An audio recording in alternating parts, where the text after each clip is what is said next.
Independente se a sua casa é ou não inteligente, você sempre tem um monte de arquivos para guardar, incluindo fotos, vídeos, arquivos importantes e muito mais. E no vídeo de hoje eu vou falar para vocês sobre um novo integrante aqui no meu Home Lab que vai resolver esse problema.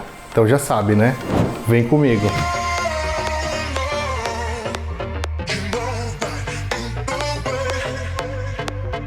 Fala Techs, me chamo Thomas, seja muito bem-vindo ao meu canal para mais um vídeo top de tecnologia. E é isso, turma, eu tô sempre dando um jeito de guardar vários arquivos importantes aqui na minha casa inteligente, incluindo os vídeos que eu gravo aqui no canal, fotos, documentos importantes, coisas que eu não posso perder. Bom, o NAS já resolveria 100% desse problema, mas espera aí, o que é um NAS? Bom, para quem não sabe, basicamente o NAS é como se fosse um servidor onde a gente coloca vários HDs lá dentro e compartilha arquivos na sua rede, e seja para a rede residencial ou corporativa. E claro, né, existem de vários tamanhos, preços, né? Geralmente quanto mais gavetas de HD você tem no NAS, mais caro ele fica, porque os discos que são caros. E inclusive, numa infraestrutura anterior a essa que eu tenho hoje, eu tinha um Synology, que era um NAS também. Mas, ao invés de eu pegar um Synology, por exemplo, que é um NAS tradicional, eu pensei em alguma coisa um pouco mais customizada, digamos assim. Então, eu busquei algumas soluções, procurei bastante e finalmente eu encontrei. E sabe o que mais eu encontrei? O seu like nesse vídeo. É isso mesmo, não deixa de dar o like, se inscreve no canal se você ainda não for inscrito, ativa também o sininho das notificações para você não perder nenhum conteúdo importante como esse. E ó, compartilha com um amigo seu também, beleza? E a solução que eu quero compartilhar aqui com vocês é conhecida como Unraid. É baseado em Linux, é super leve, inclusive roda no pendrive. E o que eu mais curti no Unraid é que eu consigo instalar diversos aplicativos, assim como a gente faz em NAS tradicionais, inclusive subir containers e VMs. E olha só, fica comigo até o final desse vídeo, porque eu vou trazer algo que vai ser muito importante para quem tem uma casa inteligente, inclusive roda também o Home Assistant. E eu não estou falando somente de rodar o Home Assistant no Unraid não, acompanha aí. Outra coisa que eu curti demais no Unraid é a maneira que ele faz a proteção de dados, que é o disco de paridade, que na prática é a semelhança do RAID. Calma aí, Tom, mas o que é um RAID? Vou explicar. Existem vários tipos de RAID, vou deixar aqui na descrição um link que tem algumas explicações. Mas imagina que você tem um RAID, que se você perder um disco, não necessariamente você perde os dados dentro do HD. E você ainda pode retirar esse disco, fazer a substituição do disco com defeito, sem nem precisar desligar o equipamento. Isso é conhecido como Hot Swap. E o disco do Unraid, né, o disco de paridade do Unraid, basicamente ele é feito para armazenar dados redundantes dos dados armazenados nos discos, permitindo assim que, se caso você tenha que substituir um disco de dados, ele reconstrua os dados que estavam ali. Na prática, quando um arquivo é gravado em um dos discos, o sistema faz um cálculo de valor de paridade correspondente e o armazena no disco de paridade. A paridade pode ser configurada de várias maneiras, como RAID 1, RAID 5 e RAID 6. Se quiser um vídeo específico sobre disco de paridade, coloca aqui nos comentários que eu gravo para vocês. E falando sobre montagem, eu estava com algumas peças aqui em casa, então eu resolvi usá-las inclusive para colocar mais discos também nessa máquina. O que totalizou 3 discos, um deles eu tive que comprar. Esses 3 discos eu coloquei em um case e coloquei um cooler na frente. Basicamente esse case é um DIY, que na prática eu retirei do meu gabinete gamer e coloquei um cooler da Rise Mode. E depois que eu fiz a montagem, eu fiz o download basicamente do Unraid, clicando em Downloads for Windows. E depois que o download foi concluído, eu selecionei a versão estável, coloquei o nome do servidor. E engraçado, galera, que aqui no nome do servidor eu pedi ajuda lá pro Instagram, né? Eu fui lá, mandei um stories para meus inscritos, eles responderam com esses stories, deixando o nome que seria o Nick Fury. Ou seja, seja bem-vindo, Nick Fury. Então você já sabe, né? Se você não me segue no Instagram, corre lá e me segue, porque eu antecipo bastante coisa lá, beleza? E depois eu selecionei o pendrive onde o sistema operacional do Unraid vai ser instalado nele. Quando tudo estiver concluído, retire o pendrive da máquina onde você salvou o Unraid, conecte no servidor, onde você vai hospedar na prática, né, o servidor de arquivos aí na sua casa, que é o Unraid. Faz o boot diretamente pelo pendrive e aguarde o processo finalizar. Quando finalizado, pegue o IP do Unraid e lá no navegador digite o usuário e senha, você vai ter que definir pela primeira vez, e clique em Set Password. Depois basicamente você precisa informar ao Unraid quais são os dados dos discos, inclusive o de paridade, selecionar também os discos de dados, o de cache, e clique em Start. E depois que ele começou a criar, né, o array dos discos, esse processo é um pouco demorado, então gente, aperta lá e esquece um pouco. No meu caso demorou quase 13 horas para fazer isso, na verdade demorou um pouco mais de 13 horas para fazer o array, né, porque eram 12 TB de disco de dados na prática. Então assim, pode ficar tranquilo que ele tá fazendo, ele vai demorar mesmo, tá bom? E depois que terminou esse processo, eu fui lá conferir o disco de paridade, para ver se estava tudo certo, tudo correto ali da maneira que a gente configurou. Inclusive também fiquei de olho nas temperaturas, é bom ficar bem atento na temperatura dos discos, tá bom? Por isso inclusive que eu coloquei um cooler da Rise Mode, que estava aqui comigo já tinha mais ou menos uns 2 anos, para diminuir também a temperatura dos discos, isso é importante. E se tudo estiver certo, vai aparecer mais ou menos esse tipo de mensagem para você, falando que o array foi criado e etc. E uma explicação rápida, galera. Quando você seleciona o disco de paridade e seleciona o disco de dados, de cache, basicamente um RAID precisa criar um array desses discos, que é basicamente ele disponibilizar na sua rede o volume total dos discos, exceto de paridade, tá bom?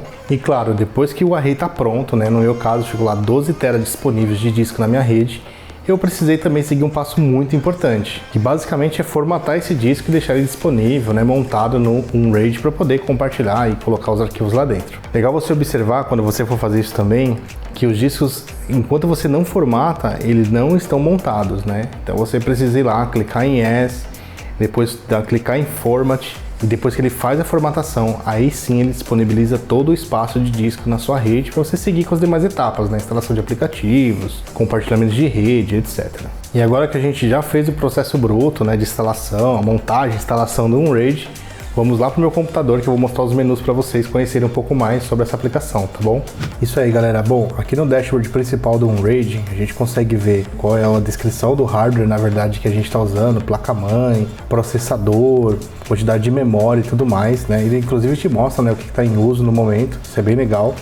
Também mostra aqui também a placa de rede, tanto que entra quanto que sai. Desse outro lado aqui, ó, ele mostra os containers que estão iniciados. Se você quiser ver, no meu caso aqui eu vejo todos mesmo, se ele não tivesse iniciado ele mostraria aqui, né? Se você selecionar esse botão, aí ele vai te mostrar só o container que está iniciado, tá bom? E a mesma coisa é para as VMs. Eu, no caso, não tenho nenhuma VM, então não aparece nada aqui. Outra coisa no dashboard principal que é legal, já de cara você vê, é quais são os compartilhamentos que você tem na sua rede. Isso é bem legal. Assim como também os usuários, os discos, né, que a gente configurou, né? No caso o array aqui ele conta com 3 discos, sendo um de paridade e 2 discos de dados, tá bom? E o disco de cache, que no meu caso é um NVMe, tá bom? Aqui na aba main ele me mostra também de novo, né, os arrays, né, como é que tá a temperatura, né? Ele também mostrou isso no menu anterior. Ele te mostra o espaço disponível, o tamanho do seu array total, aqui no caso é 12 teras. Mostra também o disco de dados, né? Inclusive quando você reinicia um RAID, você tem que iniciar de novo, né, o array, porque você pode ter colocado um disco, tirado um disco para manutenção, colocado outro e nesse meio do caminho, consequentemente você precisa iniciar o array de novo e até fazer novos cheques se for necessário, tá bom? Uma coisa que é legal aqui também ficar de olho é na temperatura dos discos, tá, gente? Aqui, ó, ele tá 36, 38, 32, mas quando eu liguei ele dentro do gabinete, como o gabinete é pequeno, não tinha muita ventilação, ele passou quase de 40 e poucos graus, já tava acho 45, 50, não lembro. Sei que tava bem quente mesmo, foi aí que eu desliguei tudo, coloquei o cooler, né, na frente dele, aquele cage que eu mostrei pra vocês aqui no vídeo, e aí sim a temperatura foi lá embaixo, né? E claro que ele também tá fora do gabinete, tá bom? Tem também o Shares, onde de fato você cria os compartilhamentos de rede, tá bom? E dá permissão para os usuários. A gente já vai criar um share juntos aqui para vocês verem. Os usuários, né? As configurações, né, que a gente tem data e hora, os dockers, o FTP, nesse caso eu uso o FTP para gravar as imagens das minhas câmeras. E tem uma série de outras coisas aqui também, né? Os plugins, né? É uma coisa que, cara, quando você fizer a instalação, você de cara já vai ter que fazer instalar essa CA aqui, né? Que é a Community Applications da própria RAID, né? Que é onde você vai ter acesso a instalar todos os aplicativos, né? E tudo mais. Os Dockers, que você pode tanto subir por aqui, quanto subir também aqui na aba Apps, já vou mostrar para vocês. As VMs, que você pode criar uma VM e tudo mais. Os apps, né? Que inclusive... É legal aqui porque você tem uma loja gigante, né, de aplicativos, né, você não paga nada por eles, pelo menos eu não achei nenhum até agora que tivesse que pagar. E aí tem até aplicativos interessantes aqui, ó, por exemplo, ó, como o próprio Home Assistant, isso eu achei bem legal. E aqui em Tools é onde você também consegue rodar diagnósticos, né, validar se os discos são ok, mudar a linguagem, uma série de outras coisas aqui, inclusive também olhar todos os logs de sistema, né, isso é bem legal também. Tem tanto aqui quanto nesse botãozinho aqui, ó. Quando a gente clica, ele abre uma outra janela com todos os logs. Isso é bem legal. E falando agora dos compartilhamentos, né? É muito simples você criar um compartilhamento aqui no Unraid. Você clica aqui em Shares, você clica em Add Share e você coloca um nome aqui, por exemplo, ó, Temp. Coloca comentário se quiser. Se você for usar o disco de cache para ser mais rápido que aquele disco M2 que está aqui instalado no Unraid, é aqui que você seleciona ele. Se você for criar um disco, um compartilhamento tradicional, você nem vai precisar desse tipo de coisa, de cache, tá bom? E aqui você pode selecionar, que é uma coisa que eu achei interessante também, qual o disco que você quer deixar atribuído a esse compartilhamento de rede. Imagina assim, no Unraid, os meus discos são discos da linha Iron Wolf, né? Todos que estão lá, né? Claro, tirando o M2. Mas você pode, né, colocar um disco Barracuda, um disco para câmeras, por exemplo, e aqui você selecionar que esse compartilhamento vai salvar só no disco tal, né? No disco 2, por exemplo. Imagina que é o disco só de câmera, você pode selecionar isso daqui também. E o mais interessante é que mesmo você fazendo isso, ele na prática continua também tendo ainda a proteção de dados, né, via disco de paridade, né? Então isso eu achei bem legal. Depois que você fez isso, você dá um Add Share, ele vai criar o compartilhamento e ele vai te fazer algumas perguntinhas. No meu caso, né, eu tenho o NFS habilitado, então eu posso habilitar o NFS para esse compartilhamento de rede, né, e tem a parte de segurança, né, do próprio compartilhamento de rede em si, né, nesse caso. Então se eu colocar aqui, por exemplo, que nessa opção de Export Yes, significa que quando eu der um / na rede, ele vai encontrar aquele / e ele vai mostrar na lista, naquela listagem do Windows, o compartilhamento. Eu vou deixar assim só para mostrar para vocês. E aqui eu também posso definir uma cota, né, principalmente se eu colocar aqui como privado, né, ou seja, eu quero que esse compartilhamento seja mediante a um usuário, só aquele determinado usuário tem que ter acesso a esse compartilhamento. Quando eu clico aqui em Apply, ele já me dá essa informação, quais são os usuários que tem que acessar esse cara. Só voltando um pouquinho, caso você queira definir uma cota, você clica aqui, ó, e aí você consegue definir uma cota para esse compartilhamento, tá bom? No meu caso eu vou deixar só em Yes. Então imagina que aqui eu vou dar acesso só ao meu usuário, tá? Quando eu fizer isso, automaticamente aí sim eu consigo acessar esse compartilhamento de rede e gravar, deletar arquivos, né? Porque eu tenho permissão total aqui do jeito que eu configurei. Deixa eu mostrar para vocês, ó. Aqui, ó. Eu fui aqui no / do Windows, ó, coloquei /, coloquei o IP do Unraid e ele tá aqui, ó, temp. Aí eu posso escrever arquivo aqui dentro, né? Apagar e tudo mais. Então é bem simples criar esse compartilhamento. É claro que nesse caso já tem um usuário criado, mas também criar o usuário é bem simples também, vocês vão ver. E agora falando especificamente sobre casa inteligente, no Unraid, como eu comentei com vocês, eu consigo subir containers e VMs. E aqui, ó, eu consigo inclusive subir um Home Assistant. E qual que é a sacada aqui? Já que eu consigo no Unraid também ter o Home Assistant, eu consigo criar uma redundância física quando se eu tiver algum problema no Proxmox, por exemplo, o Home Assistant fica lá no Unraid. Ou seja, eu posso ter uma instância ativa, que vai ser sempre no Proxmox, e caso eu tenha um problema no Proxmox, eu tenho uma instância passiva, que é o Unraid. E olha que legal, além do Home Assistant, você consegue instalar outros aplicativos, como Zigbee2 MQTT, Mosquito Broker e até o Node-RED, caso você não queira instalar esses add-ons junto ao Home Assistant. E um ponto importante também sobre o Unraid é que ele é pago, tá, gente? Então você tem 30 dias para você testar, fazer tudo que você quer fazer nele. Caso você goste, aí você faz a aquisição da licença, tá bom? É claro que a licença é cobrada pela quantidade de discos. No meu caso, como são só 3 discos, mesmo que eu coloque mais um, vou pagar a menor licença que tem lá. Eu acredito que compensa, até porque se a gente fosse comprar um NAS mesmo, né, só o equipamento sem os discos, acredito que sairia bem mais caro. Agora, como conclusão, o que eu quero falar para vocês?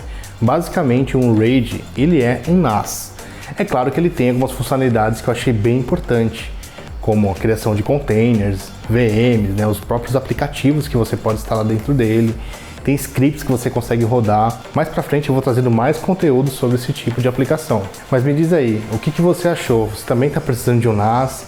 Você é mais do tipo que vai para o NAS tradicional, ou você gosta de colocar a mão e tem alguma coisa que você consegue ter um pouco mais de flexibilidade, talvez? Me diz aqui nos comentários, vai ser importante ter uma visão de como vocês enxergam isso também. E galera, esse é o vídeo de hoje, espero muito que vocês tenham gostado. Não deixa de dar o like, se inscreve no canal, se caso você não for inscrito. E a gente se vê agora no próximo vídeo. Valeu, gente!